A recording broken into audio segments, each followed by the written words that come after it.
नमस्कार मित्रांनो, स्वागत आहे तुमचे आजच्या चालू घडामोडींच्या बहुपर्यायी प्रश्नमंजुषेत. चला तर मग आजच्या 19 फेब्रुवारी 2026च्या करंट अफेअर्स क्विजमध्ये सुरुवात करूया. 1.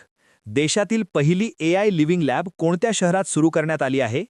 योग्य उत्तर मुंबई.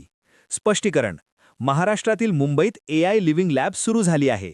ही लॅब रतन टाटा महाराष्ट्र राज्य कौशल्य विद्यापीठाच्या मुख्यालयात आहे. या लॅबचा उद्देश उद्योगांच्या समस्या AI द्वारे सोडवणे आणि विद्यार्थ्यांना प्रत्यक्ष कामाचा अनुभव देणे आहे. 2. भारतातील पहिला चेहरा प्रत्यारोपण कार्यक्रम कोणत्या संस्थेने सुरू केला आहे? योग्य उत्तर एम्स, नवी दिल्ली. स्पष्टीकरण: एम्स, नवी दिल्लीमध्ये भारतातील पहिला चेहरा प्रत्यारोपण कार्यक्रम सुरू झाला आहे. हा कार्यक्रम प्लास्टिक पुनर्रचनात्मक आणि बर्न्स सर्जरी विभागाच्या नेतृत्वाखाली चालवला जाणार आहे, विशेषतः ॲसिड हल्ल्याचे किंवा गंभीर भाजलेल्या रुग्णांचे उपचार करण्यासाठी. 3.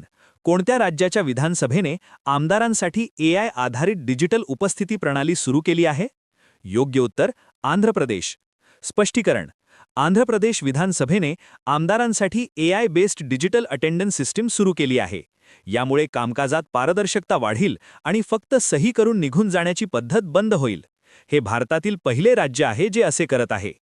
5. भारतातील पहिले राष्ट्रीय गाय संस्कृती महाविद्यालय कोठे स्थापन केले जाणार आहे? योग्य उत्तर लखनौ, उत्तर प्रदेश. स्पष्टीकरण: लखनौ येथे पहिले राष्ट्रीय गाय संस्कृती महाविद्यालय उभारले जाणार आहे. हे महाविद्यालय पंडित दीनदयाळ उपाध्याय पशुवैद्यकीय विज्ञान संस्थेच्या कॅम्पसमध्ये स्थापित केले जाईल. गायींचे सांस्कृतिक, धार्मिक आणि वैज्ञानिक महत्त्व लोकांपर्यंत पोहोचवणे याचा उद्देश आहे. 6. चौथे विश्व मराठी संमेलन 2026 कोणत्या शहरात आयोजित केले जाणार आहे? योग्य उत्तर नाशिक. स्पष्टीकरण: नाशिक शहरात चौथे विश्व मराठी संमेलन आयोजित होणार आहे. हे संमेलन 27, 28 आणि 1 मार्च 2026 दरम्यान पार पडणार आहे. 7.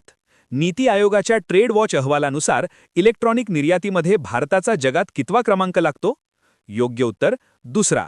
स्पष्टीकरण: नीती आयोगाच्या ट्रेड वॉच अहवालानुसार इलेक्ट्रॉनिक वस्तूंच्या निर्यातीमध्ये भारत दुसऱ्या क्रमांकावर आहे.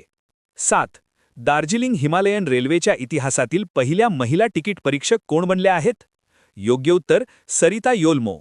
स्पष्टीकरण: सरिता योल्मो या दार्जिलिंग हिमालयन रेल्वेच्या इतिहासातील पहिल्या महिला तिकीट परीक्षक बनल्या आहेत. तर मित्रांनो, ही होती आजच्या चालू घडामोडींची प्रश्नमंजुषा. तुम्ही किती प्रश्न बरोबर सोडवले?